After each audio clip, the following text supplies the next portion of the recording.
To our YouTube channel है J'adore technologies. आज हमारे साथ हैं जेडोर टेक्नोलॉजीज़ के सीईओ, जो आज हम एक बहुत ही इंपॉर्टेंट टॉपिक पे बात करने चाह रहे हैं, जो रिटेलर्स के लिए बेसिकली बहुत बड़ा एक हम कह सकते हैं पेन पॉइंट है कि अडेप्टेशन ऑफ ऑटोमेशन। हर एक रिटेलर को पता होता है कि उसको ऑटोमेशन की नीड है, बट उसको ये नहीं पता होता वो किस तरीके से ऑटोमेशन को अडेप्ट कर सकता है। तो बेसिकली बहुत सारी इंक्वायरीज आ रही है इस तरीके की, बहुत सारी हमारे पास वेबसाइट पे भी क्वारीज आती रहती थी, या बहुत सारी क्वारीज हमारे सेल्स पर्सन भी हमें देते हैं कि रिटेलर्स आज की डेट में अपना बिजनेस को तो बढ़ाना चाहते हैं, but they don't know how to do it. तो बेसिकली अब आइडियोलॉजी ये है इस वीडियो की कि सर हमारे साथ हैं, सर हमें बेसिकली आज ये समझाना चाहेंगे कि ऑटोमेशन की इंपॉर्टेंस क्या है और how to adopt automation in retail sector. तो जानते हैं सर से वो इस बारे में क्या कहना चाहेंगे।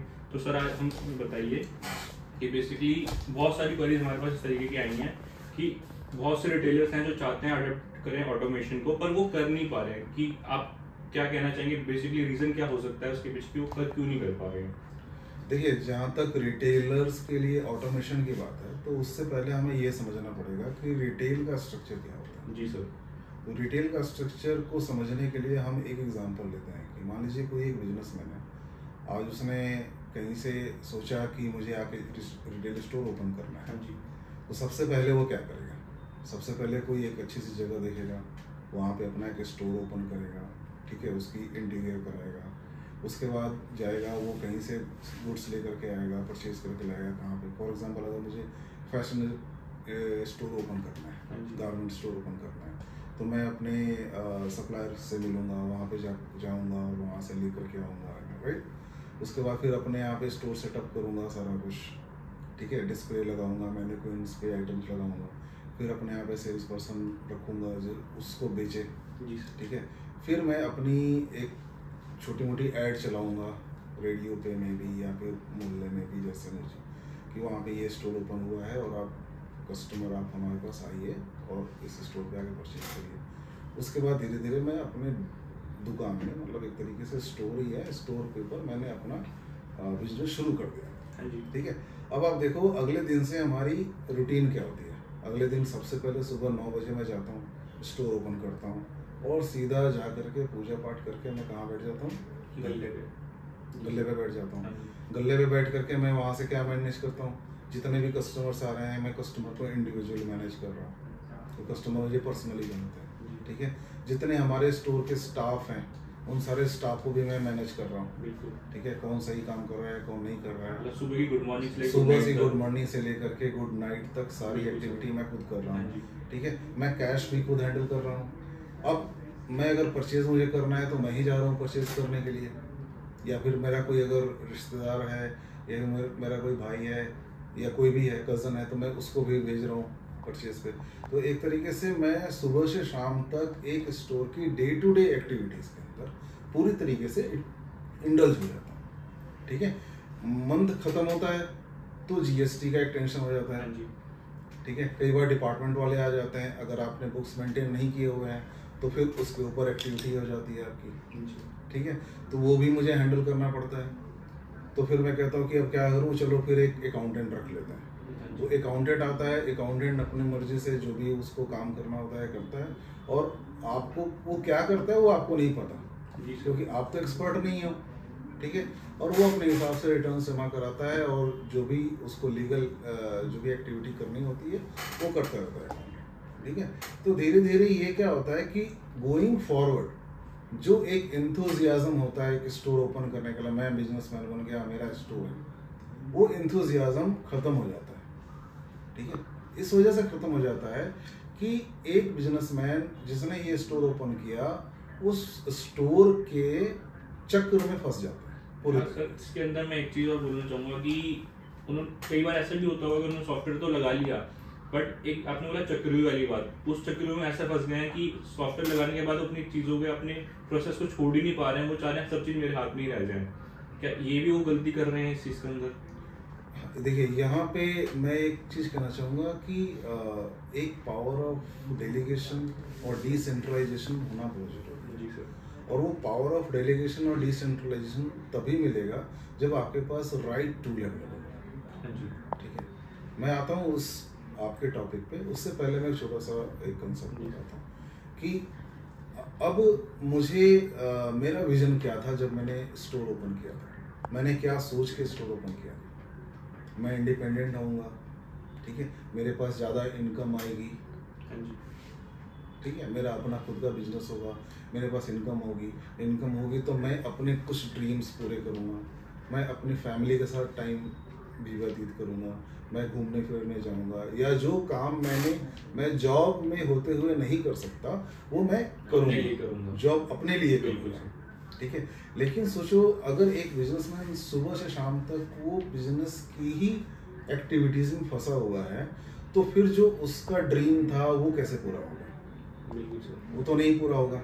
मतलब उसको फिर ऑटोमेशन चाहिए ही चाहिए, फिर उसको ऑटोमेशन चाहिए ही चाहिए। अब जब वो ऑटोमेशन के बारे में सुनता है तो वो कोई भी सॉफ्टवेयर लगा लेता है, है ना। जो तुम्हारी बात है कि कोई भी एप्लीकेशन लगा लेता है, और एप्लीकेशन लगाने के बाद भी दुखी क्यों है? मोस्ट इम्पोर्टेंटली तो यही आते हैं फैक्टर्स। ये एप्लीकेशन लगाने के बाद भी दुखी क्यों है, ये सबसे इम्पोर्टेंट है। मैंने एप्लीकेशन भी लगा लिया है, चलो सबने कहा कि ऑटोमेशन करा लो, मैंने ऑटोमेशन करा लिया, लेकिन उसके बाद भी मेरी पोजीशन और ज़्यादा है, और उसमें साथ में एक और फॉलो अप करने के लिए एक और एंटिटी जुड़ गई, हमारे सॉफ्टवेयर वाले और हार्डवेयर वाले। अब मैं बाकी सबसे फॉलो अप तो ले ही रहा था, अब मैं उनसे भी लेना पड़ रहा है, और पहले से ज़्यादा मैं अपने आप को फंसा हुआ महसूस कर रहा हूँ। तो सॉफ्टवेयर ऑटोमेशन का सबसे इम्पोर्टेंट एस्पेक्ट ये है कि सबसे पहले आपको रीज़न पता होना चाहिए कि आप ऑटोमेशन क्यों कराना चाहते हैं, आप क्या आपका पर्पस है ऑटोमेशन का, आप उस ऑटोमेशन का एंड रिजल्ट क्या चाहते हैं। आपका पर्पस ग्रोथ है, आप एक स्टोर को से ओपन करके मल्टीपल स्टोर ओपन करना चाहते हो, ठीक है, आप मल्टीपल सिटीज़ में स्प्रेड करना चाहते हो, आप ई कॉमर्स प्लेटफॉर्म पे जाना चाहते हो, आप D2C बिजनेस करना चाहते हो, या फिर आपका सिंगल स्टोर है उसी को आप स्प्रेड करना चाहते हो, बड़ा कराना चाहते हो, अपने कस्टमर को रिकॉल करना चाहते हो, अपने कस्टमर की रिकॉग्निशन करना चाहते हो, ठीक है। तो पहले आपको अपने सारे जो एस्पेक्ट्स हैं, जो सारे आपके एंड रिजल्ट हैं, जो आपके ऑटोमेशन होने चाहिए, उसके बाद आपको मिलना चाहिए, उसको पहले आपको नोट डाउन करना पड़ेगा, लिस्ट डाउन करना पड़ेगा कि मैं ऑटोमेशन करा रहा हूं तो मुझे उसका एंड रिजल्ट ये चाहिए, ठीक है। और मेरे पॉइंट ऑफ व्यू से सबसे पहला एंड रिजल्ट एक भी बिजनेसमैन को यही होना चाहिए कि मैं डे टू डे एक्टिविटी से कैसे बाहर निकलूं। बिल्कुल सर, मैं यही कहना चाह रहा था कि अगर बिजनेसमैन एक ऑटोमेशन की तरफ जा रहा है, सॉफ्टवेयर को अडॉप्ट कर रहा है, तो बेसिकली उनका एक माइंडसेट इस तरीके से होना चाहिए कि हाँ, कि अगर मैं अपने रिटेल स्टोर पे प्रेजेंस नहीं देता तब भी मेरा रिटेल स्टोर और अच्छी तरीके से चल सकता है। सॉफ्टवेयर के ऊपर इतना भरोसा रहना चाहिए कि सारी चीज़ मेरे अंदर, मतलब मेरे कंट्रोल के अंदर है, जहाँ से भी मैं चाहूँगा मतलब स्ट्रेस फ्री रह के उन चीज़ों को कंट्रोल कर सकूँगा। तो इसके लिए मतलब software best thing I guess उनके लिए। देखिए, सॉफ्टवेयर से पहले आता है सिस्टम। जी सर, ठीक है, मैं बोलता हूँ सिस्टम्स अपने आप में मैनेज करना चाहिए, मेंटेन करना चाहिए, तो सॉफ्टवेयर से पहले आता है सिस्टम। कोई भी सॉफ्टवेयर आपके यहाँ पे सिस्टम नहीं बना सकता। जी सर, आपको पहले सिस्टम बनाना पड़ेगा, फिर आपको उसके अकॉर्डिंग सॉफ्टवेयर लेना पड़ेगा जो आपके उस सिस्टम को सपोर्ट कर सके, ठीक है, तभी आपका पर्पस सॉल्व होगा, अदरवाइज आपका पर्पस डिफीट हो जाएगा। आप चाहे बढ़िया से बढ़िया सॉफ्टवेयर लगा लो, आज के ज़माने में जितने भी अच्छे से अच्छे सॉफ्टवेयर के नाम सुनो, कोई भी बढ़िया बेस्ट सॉफ्टवेयर लगा लो, लेकिन अगर आपने अपने यहाँ पे सिस्टम्स नहीं बनाए तो फिर ये सारा बेकार, कोई यूज़ भी नहीं है, ठीक है। अब सिस्टम का मैं एग्जांपल, लोग पूछेंगे कि सिस्टम का मतलब क्या है, तो सिस्टम का मतलब ये है कि आपका परचेज करने का तरीका क्या है, आप सप्लायर के पास कैसे जाते हो, कब कब जाते हो, पहला। सेकंड, आपके यहाँ पे सेल करने का तरीका क्या है, कौन रिस्पॉन्सिबल है सेल करने के लिए, ठीक है, कौन रिस्पॉन्सिबल है कैश कलेक्ट करने के लिए, कौन बंदा रिस्पॉन्सिबल है आपका अकाउंट मेंटेन करने के लिए, आपके यहाँ पे मैनुअल रजिस्टर मेंटेन होता है कि नहीं, आपके यहाँ पे मैनुअल कैश बुक मेंटेन होता है कि नहीं, क्या उसके लिए आपने कोई सिस्टम अपने यहाँ पे बना रखी है। जब भी परचेज होकर के आता है तो आपके पास पार्सल आकर के पड़े रहते हैं, ठीक है, कई बार वो महीनों महीनों पार्सल खुलते नहीं है, वो गोडाउन में पड़े हुए तो पड़े हुए हैं, सेल्स भी उसकी वजह से कई बार नेगलेक्ट हो और जाती है। कई बार ऐसा भी होता है कि पूरा सीजन बीत गया, हाँ जी, वो पार्सल खुला ही नहीं, और उस सीजन में आपके उस आइटम के जो कस्टमर है वापस चले गए due to the unavailability of the stock. जी सर। बाद में पता चला सीजन होने के बाद जब सफाई कर रहे थे दिवाली की, तब पता चला कि अरे एक पार्सल तो खुला ही नहीं है, वेयरहाउस में था हमारे warehouse में पास। खुला। बिल्कुल सर, ऐसा तो बहुत बार आपके होता पास है। आपके पास क्या सिस्टम है कि आप उन पार्सल को इन्वर्ट करते समय कहाँ मेंटेन कर रहे हो? कोई रजिस्टर मेंटेन कर रहे हो क्या? जब वो पार्सल ओपन होता है तब क्या कोई एंट्री होती है? जब आप कई अपनी पार्टी को जब पीस आ गया उसके बाद क्वालिटी चेक का क्या सिस्टम है आपके यहाँ पे? कौन बंदा रिस्पॉन्सिबल है जो कि एक एक पीस को चेक करे, कौन सा पीस डिफेक्टिव है, कौन सा सही है, कौन सा नहीं है, और फिर वो पर्चे रिटर्न करे अपने सप्लायर को।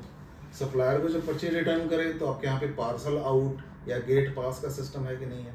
हाँ जी, तो पहले आपको सिस्टम्स पे काम करना होगा, आपको सिस्टम्स बनाने होंगे आपके बिजनेस में अलग अलग जगह पे जहाँ भी एंड पॉइंट है। जी सर। एंड पॉइंट का मतलब ये हुआ जहाँ पे आपका बिजनेस बाहर की दुनिया के साथ इंटरेक्ट कर रहे हैं। वो कहाँ कहाँ हो सकता है? आपका पार्सल इनवर्ट सिस्टम, आपका गेट पास का सिस्टम, आपका कैश मेमो बनाने का सिस्टम, सेल्स रिटर्न का सिस्टम, ठीक है? तो ये सारे जो भी आपके एंड पॉइंट हैं, एंड पॉइंट को आपको सिक्योर करना होगा, और यहाँ पे आपको प्रॉपर एक ढंग के, कम से कम अगर आप कोई भी सॉफ्टवेयर मत लगाइए, आप इन चीज़ों को आप मैनुअली कोई रजिस्टर मेंटेन करके या फिर कोई बुक मेंटेन करके विथ अ रिस्पॉन्सिबल पर्सन, इसके साथ अगर आप करते हैं तो आपके यहाँ पे पहले एक सिस्टम बन जाएगा। उसके बाद आप जो भी सॉफ्टवेयर लगाएंगे आप देखेंगे कि क्या जो मैं सॉफ्टवेयर लगा रहा हूँ वो मेरे सारे सिस्टम्स को एक एक करके ऑटोमेट कर सकता है कि नहीं कर सकता।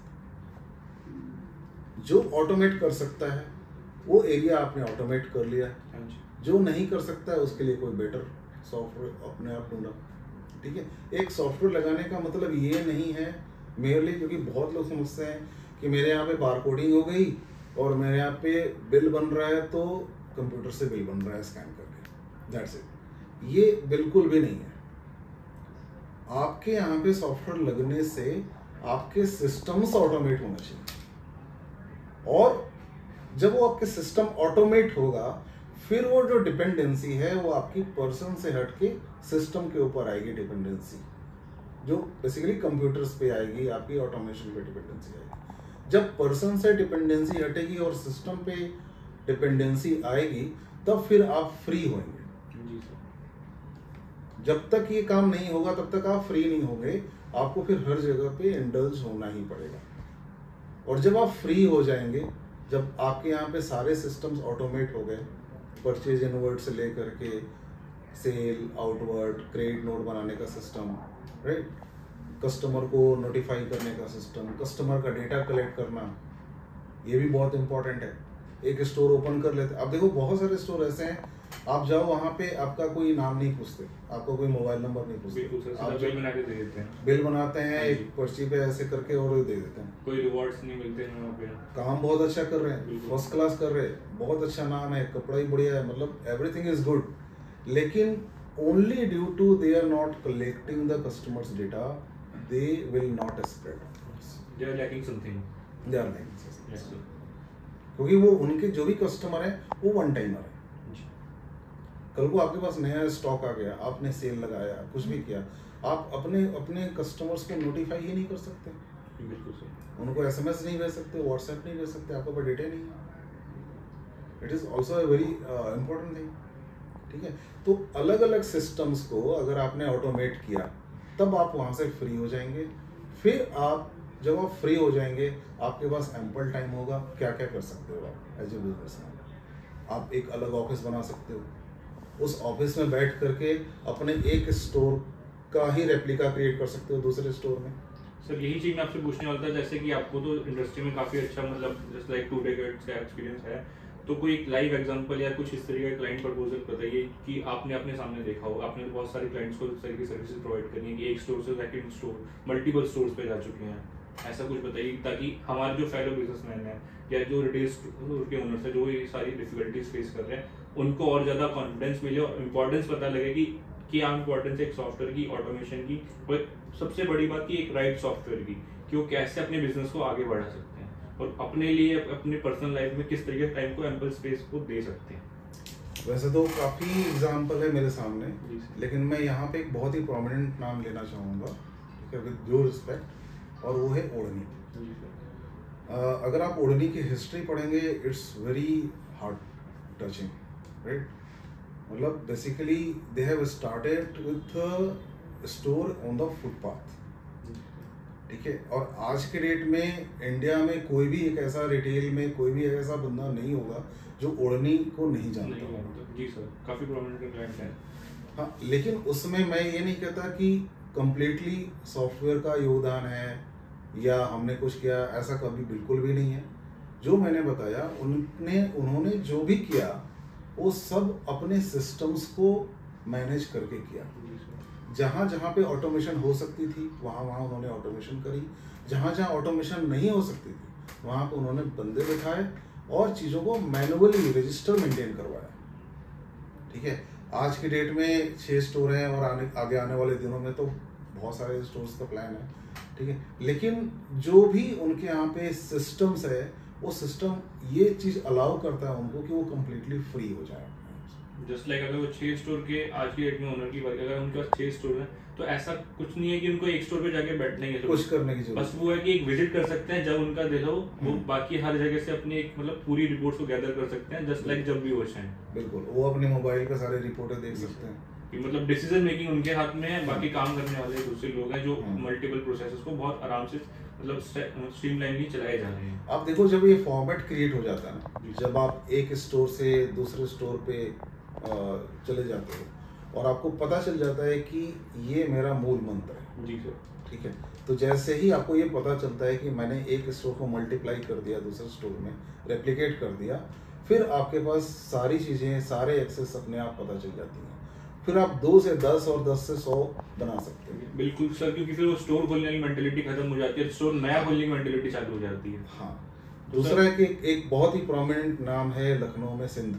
जी सर, वहाँ के ओनर मिस्टर बलदेव खत्री जी हैं।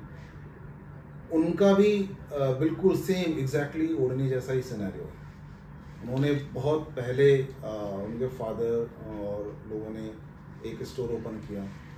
अब ड्यू टू द फैक्ट कि उनको ये था कि मुझे रोज रोज जाकर के स्टोर खोलना नहीं है, हाँ जी, उनके अंदर एक ये चाह थी कि मुझे स्टोर खोलना नहीं है रोज रोज जाकर के, तो ऐसा क्या किया जाए कि इन चीज़ों से हम बाहर हो जाएं, ठीक है। तब उनको लगा कि अगर मैं ऑटोमेशन करता हूँ, मैं सॉफ्टवेयर लगाता हूँ, तो मैं बाहर निकल सकता हूँ। लेकिन अगेन मैं इसमें एक चीज़ ये भी जोड़ना चाहूँगा, उन्होंने अपने सिस्टम्स पे पहले ध्यान दिया। अपने यहाँ पे सही बंदे अपॉइंट करना, अपने यहाँ पे सही तरीके अपॉइंट करना कि हाँ ये तरीका होगा, ये सिस्टम होगी, ठीक है। अगर ये अपॉइंट किया, ये मैनेज किया, उसके बाद उन्होंने ऑटोमेशन किया, एक सॉफ्टवेयर लगाया जो उन तरीकों को फुलफिल कर रहा है। ठीक है सर, बहुत बहुत थैंक यू आपका इस पूरी टॉपिक पे हमें बताने के लिए और हमारे रिटेलर्स को बताने के लिए वो किस तरीके से ग्रोथ को देख सकते हैं। जैसा कि सर ने यहाँ पे बताया कि जस्ट लाइक अगर सॉफ्टवेयर को अडॉप्ट भी कर लें, ऑटोमेशन को अडॉप्ट कर लें, उससे पहले है कि हम अपनी मेंटेलिटी को अडॉप्ट करें, अवेयर हो उन सब चीज़ों के बारे में जो हमें आगे ग्रोथ को ले जा सके। अगर हम पुरानी इतनी चीज़ों को, आदतों को नहीं छोड़ेंगे या चीज़ें नहीं करेंगे तो हम अभी भी एक ही लूप के अंदर फंसे रह जाएंगे, जो कि आने वाले टाइम में चाहे हम कितना अच्छा कितना महंगा सॉफ्टवेयर लगा लें, कितने भी कोई भी टूल यूज़ कर लें, बट हम उसको ग्रोथ की तरफ नहीं ले जा पाएंगे। तो बेसिकली रिटेलर्स की मैं यही कहना चाहूँगा रिटेलर्स को, फर्स्ट ऑफ ऑल एक ऐसा सिस्टम क्रिएट करें वो अपने लिए, ताकि अवेयर हो चीज़ों को लेकर, और देन की अडेप्टेशन सबसे बड़ी बात ये है कि आप किस तरीके अपने आप को चेंज कर सकते हैं। जस्ट बिकॉज एक फादर एक अपने बच्चे से भी कहता है कि आप नई जनरेशन के बच्चे हो, आपको बहुत ज़्यादा पता है, लेकिन एक फादर को अपने बच्चे से सीखना चाहिए कि वो किस तरीके से नई चीज़ों को अडॉप्ट कर रहा है और वो भी उन सब चीज़ों को अडॉप्ट कर सकते हैं। Thank you.